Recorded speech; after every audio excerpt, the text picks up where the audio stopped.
Hello and welcome to another episode of the weak form series, where today we're going to look at the word at. So first of all, starting with that strong form that you're probably very used to, at, with the a vowel. And then thinking about our weak form, we need that relaxed schwa sound, which lies flat, the tongue is flat in the mouth, and relaxed So that becomes ut. So as we saw a moment ago, the strong form of this word is at, with the vowel that's in the word cat, for example, at. But here, once we weaken this word, it becomes ut, ut. This is a really useful weak form to be familiar with because it gets used constantly by native speakers. So a couple of examples. I'll meet you at the fountain. We should be at the hotel by about 6 p.m. For me personally, and for many other native speakers, I wouldn't even consider pronouncing the strong form in this type of construction. Ut just comes out much more naturally. It's easier and quicker to say. I don't think about it, it just happens. It's just part of the way that we learn to speak as children. One misconception that many people have, I think, about this weak vowel is that it's either lazy or it's like bad English somehow. I think some people have this wrong idea about this vowel, but I can guarantee you that pretty much everybody uses it. It is a natural and normal part of the speech, and it is not a mistake if it's used correctly, and it's not lazy, it's just part of connected speech, speaking quickly and fluidly. That being said, let's have a look at a little note on that topic. So, the strong form exists, and you can use it in several ways. So the at can be used to add emphasis, and we'll have a look at an example in a moment. So if I really want to emphasize this word in my sentence for a particular reason, I would use it in the strong form, at, not ut. So if it's just part of the grammar of the sentence and it's not an important word, it's just part of the glue holding my sentence together, then it would be weak. But if I want to make a point, and this word is key to that point, it will be strong.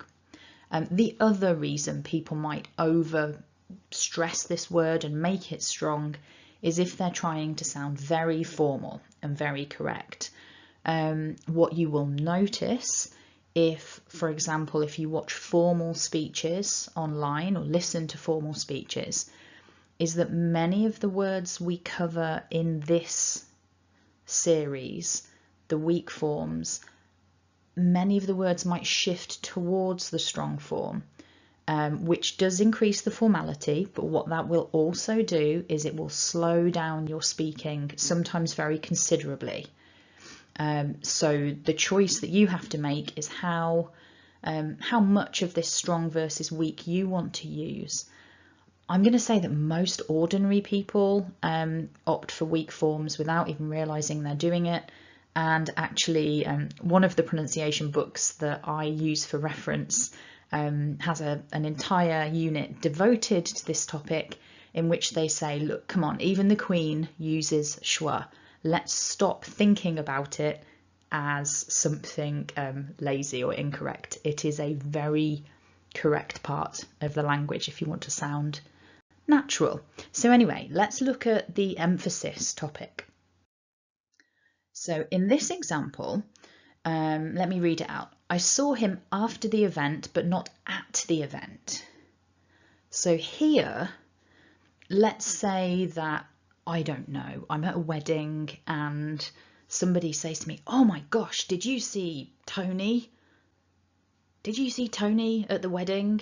And I didn't, but I saw him at the party afterwards. I might use this sentence with a strong at to show no, not at the wedding, but after the wedding. So if I want to emphasize the after, I saw him after the event, but not at the event. So using the strong form there allows me to give that emphasis, to strengthen my meaning that it wasn't at that particular event. So that's one example of how we can use emphasis by opting for the strong rather than the weak form to really strengthen what we're saying. I don't have any statistics on this. I don't even know if they exist.